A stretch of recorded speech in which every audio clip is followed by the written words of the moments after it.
Here's a 1966 AC Cobra replica, and it is titled as a 66. Actually titled as a 66 Ford, I believe is how it reads.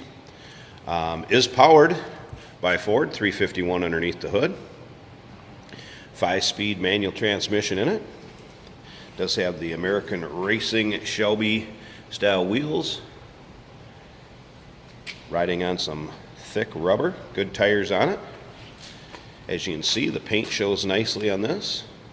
Not full of scrapes, cracks, checks. Couple little, obviously back here where you'll pick up a couple rocks here and there. Does have just a few kind of on the rear hips, if you want to call it that.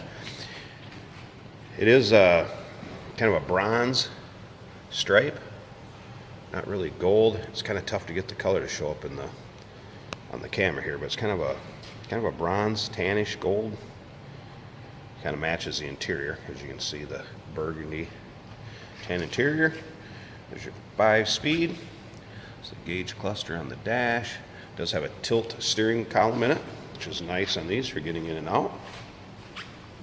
Again, Ford powered, 351. Manual transmission. AC replica here. It is a glass-bodied replica, obviously. I'm going to go ahead and fire this up. It definitely is a throaty, mean sounding vehicle.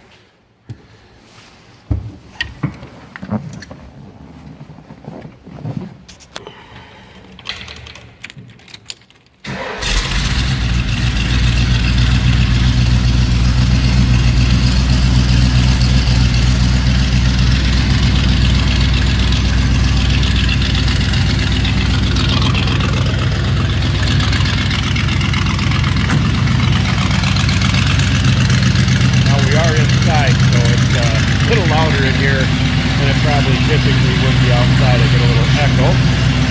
But yeah, just a bad sounding 351 under the hood. If you want to check out the still pictures underneath this car, you check out the still pictures at uniqueclassiccars.com. But feel free to give us a call if you'd like to know more about this old 1960